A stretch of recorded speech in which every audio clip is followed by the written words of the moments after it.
MLB trade deadline day, just under 2 hours to go before the official deadline of 6 p.m. Eastern Time. Jeff Passan reporting the Mets are finalizing a deal to acquire right-handed starter Paul Blackburn from the Oakland Athletics. Blackburn, he's an arm. Obviously, they need starters, and so they swing the deal for Paul Blackburn. It's certainly not a needle mover, and, time tells whether it's going to be a needle mover deal, if any needle mover starter is actually traded. Let's bring in my good friend, my colleague at the Yes Network, and that is Jack Curry. Jack, obviously the plan was to talk to you about all the impending moves or maybe moves, but I've got to start with, does this scratching of Garrett Cole change anything? I mean, if Garrett Cole's not healthy, and as I said before the break, I mean, what are we really doing anyway? I mean, they can't make up for that. Hey, Michael. Hey, Peter. Good to join you guys. And you're right, Michael, on a day where we're talking about trades, and I know that the Yankees are pursuing pitching and still trying to make something more happen. In the next couple of hours, you hear this news, and it's ominous news when someone as important as Garrett Cole is to the Yankees is scratched a few hours before a start. You do wonder what is going on. We know the Yankees have said general body soreness. He's made 7 starts since coming back this season after the forearm issue. Boone is going to address reporters in Philadelphia in less than a half an hour. I think he can give more insight. Right now, we don't have a lot of information to go on, but Cole is so important to what the Yankees are trying to do that any start that he misses is big news and could be seismic news. Jack, we were talking in the first hour just about how it's so difficult for both the Yankees and the Mets and every team right now to thread the needle, get something that you want without giving up so much that it affects your future. Is that something that the Yankees are wrestling with right now? Because, as you said, they're in on a lot, but they might have to give up players that they don't want to give up. And if you look at the history of the Yankees, during Brian Cashman's tenure, they've never really been bitten by a guy who turned into a superstar like a John Smoltz or a Jeff Bagwell. They've held on to those sorts of players, the players they like so much. Will they move away from this because of, the fact that this could be the only year you have Soto? It's a great question, Michael, and you described the climate and the trade situation perfectly. And I'll give you an example. I'll talk about Garrett Crochet from the White Sox, and a pitcher who we know is out there. And let's leave off to the side for a second. It's hard to leave it off to the side, what he and his agent have said about him wanting an extension. Let's just talk about the pitcher and the pursuit of the pitcher. I know from talking to some White Sox people today that the Yankees and the White Sox weren't able in any way to match up. And that's because the White Sox want a haul for Crochet. They're going to want your top guys, and those are the players that the Yankees are loath to give up, whether it's a Dominguez or a Spencer Jones. So it is about threading the needle. If you look at the Mark Leiter Jr. deal, the Yankees traded Neely and Cowles, a couple of minor leaguers who are actually having good seasons, but they're both Rule 5 eligible, and they are not players that the Yankees were likely to have on their 40-man roster, so they're going to lose them anyway in the offseason. So that's where the Yankees are trying to deal from in some instances. But to get that needle mover, somebody like Crochet or even somebody like Tanner Scott, that's where you got to dig a little deeper into your farm system. And as you said, it gets tricky as an organization to balance. I wonder about the Tanner Scott situation. He's a guy that seems like he would really fit what they need. But the fact that they made a deal with the Marlins and that wasn't part of the deal where they could have included other people, that gives me pause that maybe it's not going to happen. I see that, but I could also take it in another direction, that they made headway on Chisholm, knew they wanted his energy and his flexibility and versatility, and said, let's at least get this done. Let's at least make sure this part of it gets done. I think Scott's getting traded. I think in the next 2 hours, Scott will have a new baseball address. I don't know where it is. I have a feeling that the Marlins know who has made the best offer already, and they might be taking it right down to the wire to try and squeeze a little more out of that team or some other teams. But you don't need Scott if you're the Marlins. This is a losing team. This is your best opportunity to trade him. And Michael and Peter, if you look at some of the hauls that teams are getting for pitching right now, the Marlins would be idiotic if they didn't trade him. And one of the guys that we've heard about with the Yankees that other teams might want is Will Warren. Well, now Will Warren's off the table, right? Will Warren is starting tonight. He has to be off the table. And though you look at his numbers on the season, they don't look pretty. He has an ERA of over 6. He's actually pitched well in his last 4 starts. His last 4 starts, the ERA is under 3. He's got 30 strikeouts in 21 2/3 innings. You're going to see a guy tonight, Michael, you and Joe Girardi. He's got 5 different pitches. Sinker and sweeper are his best pitches. So you're right. That's not somebody that the Yankees would be able to part with. He's starting for them tonight. So I still think the Yankees are going to figure out a way to make one more move. I know from talking to people in the Yankee world that they've been knocking on a lot of doors. They've been ringing a lot of phones. They've been sending a lot of texts. They've gotten close in a lot of situations. I still think we see at least one more player added to the Yankee roster before 6. Yeah, I was going to ask you, and, I know you're not a guesser. You worked at the Times, and you don't guess at a Yes Network. But if the Yankees don't make another deal, and all they really did was Leiter Jr. and Chisholm, did they do enough? Because the Orioles have done a ton. Yeah, the Orioles added Eflin. They added Trevor Rogers. Eflin's more of a front of the rotation guy. Rogers, back end of the rotation guy. I don't know if you could ever say you've done enough, Michael, when it's a year where, as you've mentioned, this is the one season you have Soto. That they want to sign him. Hal Steinbrenner has talked about the importance of signing him, but that's in the future, and nobody can predict it. So this 1 year, right, you want to be as all in as possible. I know from talking to Yankee people, they said, obviously pitching is the need. Obviously pitching is the need. If they only end up with Leiter Jr. essentially replacing Caleb Ferguson on the roster, did they do enough on that side? Here's what I think they will pivot to, Michael. Ian Hamilton is coming back. Efros is looming. Nick Birdie is another arm who's out there. And one more thing that I mentioned on our post-game show last night. At some point, Clark Schmidt is going to come back. And when Clark Schmidt comes back, someone has to leave the rotation. Do you, at that moment, decide that Luis Gil, who has been terrific in his last 4 starts, is he a weapon out of the bullpen for you? And just think of what kind of weapon he could be in a postseason situation. I know that's a plan B and a plan C that the Yankees are talking about if they don't add another arm across the next hour and 45 minutes. We're talking with Jack Curry of the Yes Network, and Yes is going to have a special extended pregame show dedicated, obviously, to the trade deadline. It starts at 5:30. Jack and Bob will be part of that, and Joe and I will also chip in with Meredith Marakovitz. So that's 5:30 on the Yes Network as they get closer to the trade deadline. Peter, I think I interrupted you. I was just curious. So we see the news now that the Mets are going to acquire Paul Blackburn. How quality of a move is that, and how much more do the Mets need to do in your eyes?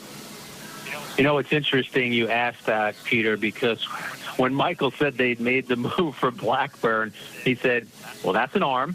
And I know he's not being dismissive. The guy's a major league pitcher, and he's somebody who I think could give the Mets some support at the back end of the rotation. I mean, he's played on a miserable team with the A's, and he's had a somewhat representative season. I mean, he's got an ERA of about 4.5. Again, is it a needle mover? Is it someone you say, wow, they got Blackburn?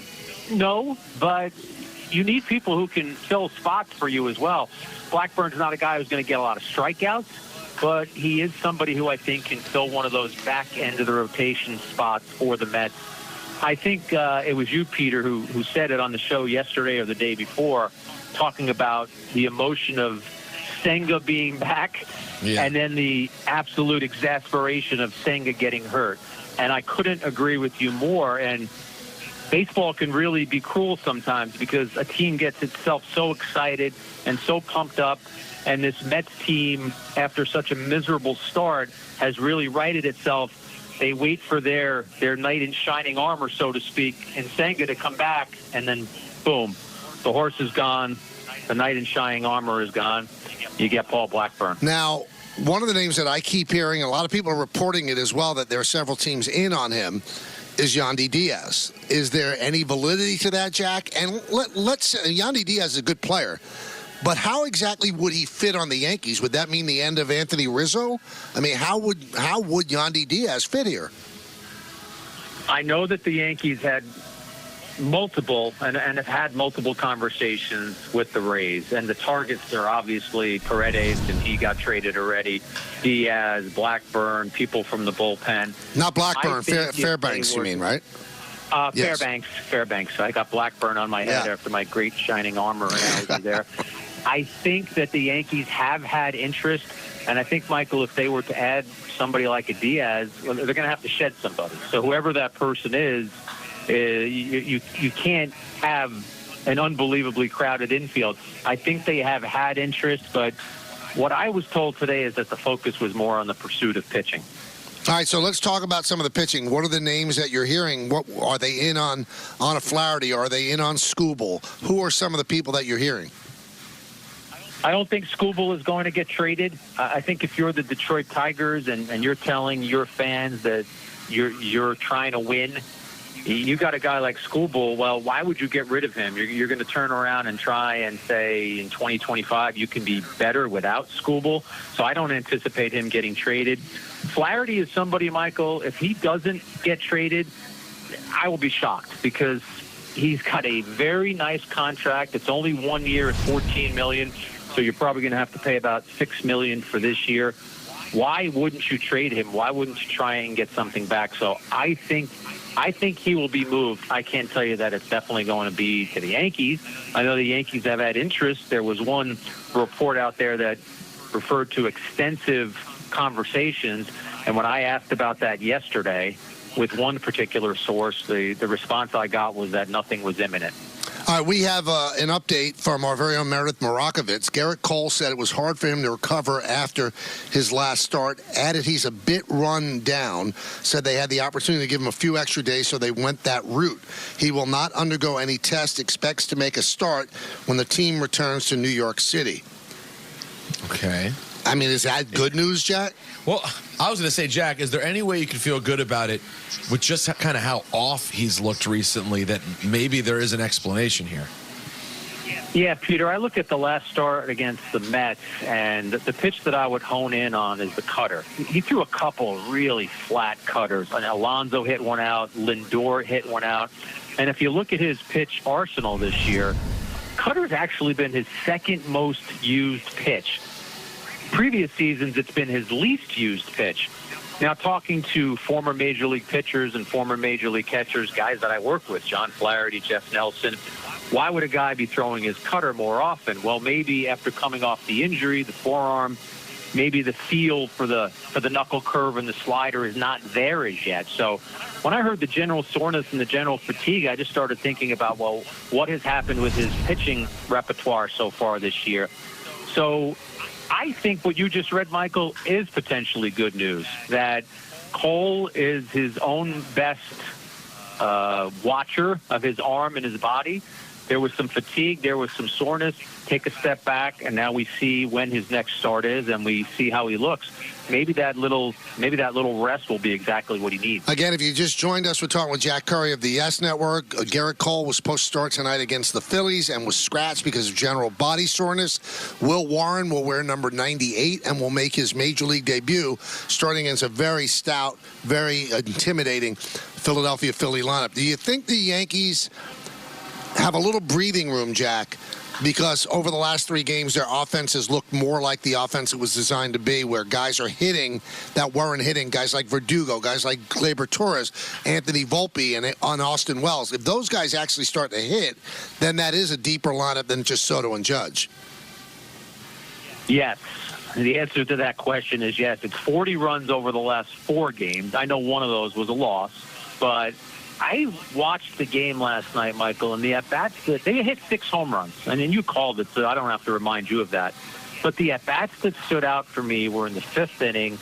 Wells and Soto both challenging Wheeler, getting into 2-strike situations, not bending, fouling some pitches off, taking some pitches, and finally forcing Wheeler, who I guess was just exhausted of his options, and said, I'm just going to get this guy out with a curveball. And in both situations, one was a 2-strike double on a curveball by Soto, and then Wells had a 2-strike triple on a curveball. Those at-bats, Michael, those at-bats are money. When you can do that to a pitcher who is elite as Wheeler, that to me is more of a turning the tide of the offense than the home runs. The home runs are going to come. The Yankees are going to get some mistake pitches. And with Aaron Judge in your lineup and Soto in your lineup and Stanton back, they're going to blast a lot of home runs. But when I see finely tuned, smart, successful at-bats like that, if I'm James Rowson or Aaron Boone, those are the at-bats I'm thinking about when I put my head on the pillow at night. Does it sound up a little bit of a concern signal to you that Gleyber Torres just shut down any thought of playing third base, and Jazz Chisholm said, yeah, whatever helps the team win? And, Gleyber Torres has 14 errors, the most by any second baseman in the game. I mean, is he really in a position to say that and be that stringent about making a position change? Yeah, I think there's a way that if you were taking a media 101 training class, there's a way to answer that. But we also, Michael, there's a way to answer that that's probably the more politically correct way, and to say, hey, listen, I'll do whatever the team wants me to do. I think this has been a frustrating season for Gleyber Torres. I think we got his emotional and honest response that, hey, I'm a second baseman. I don't want to move over to their third. But I do think it sends a message in your dugout, in your clubhouse, where you probably would have been a lot better off just saying, hey, I'll do whatever the team needs me to do. And then when you have your conversation with your manager or your coaches or even a GM, you can express yourself a little more honestly and maybe a little more fervently there. All right, more from Garrett Cole, who's talking as we speak right now, and this from Brian Hoke of MLB.com. Cole said, I would sum it up as, it's still early for me. I'm 6 starts in, and I've just hit my max capacity of pitches 3 times in a row. So it's early. Maybe this is a case of not really having a spring training, Jack, and, the body's not ready for this kind of grind. Again, I don't want to guess. I'm not a doctor, but I'm trying to think of some positive why he has general body soreness, where he's a healthy guy who won the Cy Young Award last year. Well, the thing I always think about with Cole is that, again, he knows himself better than maybe any pitcher that I've ever covered. I'll put a Roger Clemens right up there. And I was in Tampa in mid-March when the word came out about his injury. And the first thing everybody thought was Tommy John surgery. And then in retrospect, you give Cole credit that he was smart enough to recognize something didn't feel right and take the appropriate time to take a step back. Maybe this is a mini version of that. You don't go out there and push yourself through that fatigue tonight. You take the break that you needed, and then you get back out there on the mound.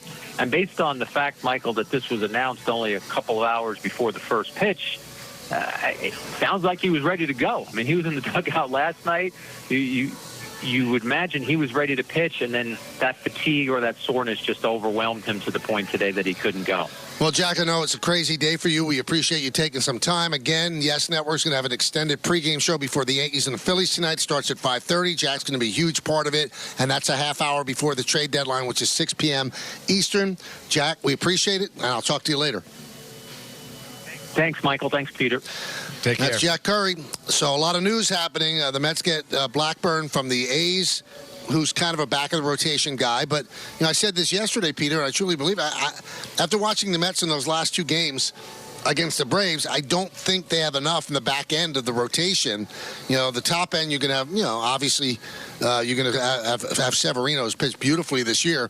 But they need a starter like Blackburn. That's not something negative.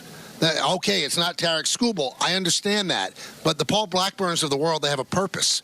They'll give you maybe 6 innings, save your bullpen, maybe give you 7 in a particular start, give up 4 or 5 runs. It doesn't sound great, but you've got to save your bullpen. The Mets bullpen is probably one of the weaker parts of the team, so you cannot at any point continue to go to them and get 15 outs. Yankees, same deal. What Jack said is very true. You got Mark Leiter Jr., who's a swing and miss guy. And that's what they're lacking in the bullpen. And you are going to get back Ian Hamilton, and you're hoping to get back Nick Birdy, a guy that throws 98 miles an hour. He is certainly a swing and miss guy. He's had problems with his hips. And Scott Efros, who the Yankees got in a trade deadline deal from the Cubs a couple of years ago, and he's been nothing but hurt. He's rounding into shape. So those are 3 arms that you can get into the bullpen. And as Jack also mentioned, when Clark Schmidt comes back, this is all according to if Garrett Cole is healthy enough to continue to make starts, and he says he's going to make his next start, which would be at Yankee Stadium. Well, then you can move Luis Heel to the bullpen, and that's a high-octane guy. who could pitch the eighth inning for you or maybe even close games with his deadly slider and his great fastball. So there's a lot of things in the air right now. Now, what we've decided to do, talking at 4:30, is going to be the Yankee manager, Aaron Boone.